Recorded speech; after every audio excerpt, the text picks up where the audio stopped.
What do you think this little bit of life does for us in the 2022 recruiting class? Do you think it gives us any hope in that class, or if we don't finish off strong, are we going to have a big problem? I mean, we got a month, right? A month and a half. So I don't know, man. I don't know if we're going to. We certainly aren't getting 25 guys. I can promise you that. No way. No way. There's no way that we get 17 commitments between now and mid-December. So I don't know. I mean, maybe you get a few of the kids that were committed earlier to re-up and decide that they were going to stay with their original commitment. But I don't know, man. I would be surprised if our class is in the top 20, top 25. I mean, that should never be a problem at Miami. And yes, I do realize that in the 2022 class, there's not as much talent locally as there usually is, but that's still no excuse. It's just absolutely no excuse. There's guys in our backyard we should be getting and we're not getting them, and it's a repetitive thing. Going out and getting guys like Kamari Rogers and stuff, fantastic. I absolutely love Kamari Rogers. But we know the University of Miami doesn't win big until the University of Miami puts that fence around the 305 and puts that fence around Miami in their own backyard. When the NFL season started this year, there was more players on NFL rosters from the city of Miami than anywhere else. Why are we losing, Jordan? Why are we still losing? I don't know. It's been happening for 15 years and 5 different coaches. So I don't know, man. If I had the answers, pay me $1 million and make me AD, right? I think if you had the answers, they wouldn't pay you. They'd rather pay a guy who doesn't have the answers, honestly. Right.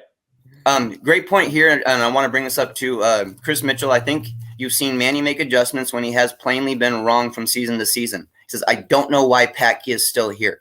Absolutely. Fire Jonathan Patke. Fire him today. Fire him tomorrow. Just don't let him ruin don't let him ruin the special teams and the linebacking core any further. I'm tired of it. Let Coach Ish take all of it. See if Coach Ish can do better than he can. Why not?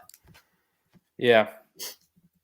Well, I can see, people in the comments are let's play devil's advocate to our own narrative. Okay.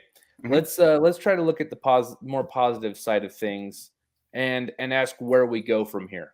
Yeah. Okay. Because I think that's the right question, right? Mm-hmm. Is, we wanted Manny to win games. We've beat 2 ranked opponents back to back.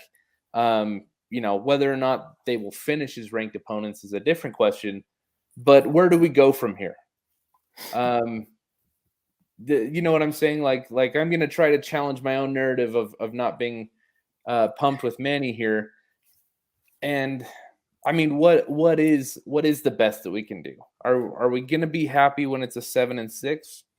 If it's an 8-5, are we going to look at this season as a win? I mean, do you kind of have to if it's 8-5 almost just because of how it started? But at the same time, is it going to be the same problems again year after year, though, where we're having to fight just to end up with the mediocrity? And then that's what I'm worried about, is that we won't learn from these lessons yet. But here's the thing is that the young guys are playing. TBD looks awesome. The offensive line is starting to gel, which is fantastic. The young guys are starting to make plays. Even they're getting Keyshawn Smith and guys like that back involved in the offense again, too, which is awesome. Manny Diaz, regardless of his stubbornness and his inability at times to develop, he's making the right calls right now, and so is the rest of the staff. We wouldn't beat Pittsburgh if we weren't making the right calls. We wouldn't beat Pittsburgh if we didn't have the right players on the field. While there were still struggles, and we had moments and lapses of struggles, and there definitely, it's hard for me to sit there and just bash on Diaz 100% because we are winning. We just won 2 top 25 ranked games. You know that? After the season that we started off with, after Michigan State just ran us over, I didn't have a lot of faith in it. So, there's something to be said about finding life in a bad situation. There's something to be said about a coaching staff being able to pick their guys up and have them compete when things aren't looking good. So I give Manny Diaz and the staff props for that. But, Jordan, how much of that is the staff and how much of that is just simply the younger players doing their jobs better? Well, I mean, when you look at the continuity of the tape, this does not even look remotely similar to the team that was playing in week 1 through 4, right? So I don't even know, man. My inclination is to say that you've got a few dogs on the team, namely James Williams, Cam Kinchins, that are just their leadership alone is the type of thing. I want to give Tyler Van Dyke credit too. It sounds Yes. like the locker room is embracing him as a leader almost Yes. immediately. So guys like that, it seems like they're almost dragging this team to victory despite all the noise. Yep. Whether it's from the fans, the coaching staff, anything else. Um, I have a hard time believing that the coaching staff is able to do a complete 180 on what's going on. Yeah. Thank you to Anthony Dates here. He says, thoughts on T-Rob. I don't see a drastic improvement in the secondary that came with him being hired. That's something that me and Jordan have talked about here on some of the shows before after games. We're not 100% sure if T-Rob's even allowed to being run his secondary. I did a lot of tape study on T-Rob before he actually started coaching for us, when he was just an option for us. The way his offense or defenses seamlessly would transition out of press coverage and into a finesse coverage is something I'm not seeing at Miami quite as much. We seem to do one thing or the other, and we kind of stick with it for a bit. If it doesn't work, we try something else. Yeah. What do you think about T-Rob? Do you think that this is his secondary, or do you think that he's just running Manny Diaz's secondary? I don't know, man.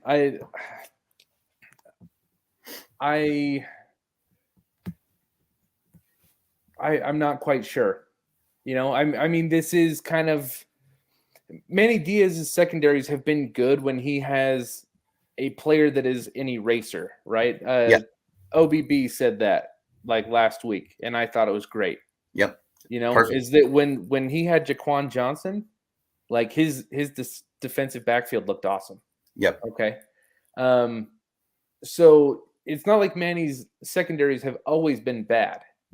They've kind of just been as good as the talent, right? It's not really a system that's going to coach anyone up, but it's a system that when you have the right type of player, it can be very effective.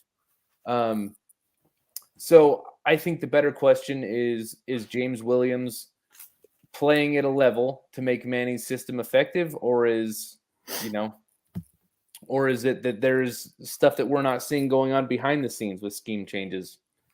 I don't know, man. Whatever's going on, it's at least got us pointed in the right direction somewhat. I'm curious to study the tape on this one. I'm really curious to watch the film on this one. I was a little caught in the moment. I'm not going to lie here, guys. I was a little caught in the moment, so I didn't get a chance to really focus on some of the positions I normally focus on. I was more excited about what we were doing on offense and a battle that we were in on the road against a top 25 team that I need to be honest about. I didn't think we were going to beat. I clearly came out this week and was saying that I don't think we're going to beat Pitt. So I need to eat crow on that. I need to eat crow on that. Props to Manny Diaz and props to the staff for proving me and proving a lot of other guys wrong. Yeah. Yeah. And, I mean, trying to be objective. Okay. Like, yes, coaches do grow. Coaches can learn and improve themselves. And, they can refine their strategies into more effective ones, even winning ones. Right. Yep. Nick Saban didn't win his first 10. He didn't win 10 games in a year until he was 50 years old. Okay. Yep. So, and that was at LSU. So he had never won 10 games at Michigan State. So things can change. People can grow. I just think with the track record, when you build a 2.5 year history of losing to FIU and not even showing up against quality opponents, it's going to take a little bit of time, man. So, like this team very well could wear down the thought process or the narrative that we have, right? The idea that Manny Diaz needs to be fired, that could be different in 4 weeks. However, I'm not going to take 2 games and let it erase the 25 previous games. Absolutely. Like that's not how you build a model of consistency, because that's what we're looking for, right? So judge it off what has been consistent. Well, what had the fruit of consistency under Manny Diaz has been rotten. We don't want it. I don't want it. So we'll see. We're going to have to reassess this in a few games and see if Manny Diaz has really turned a corner or not. I'm just going to be a little hard to convince with that kind of stuff.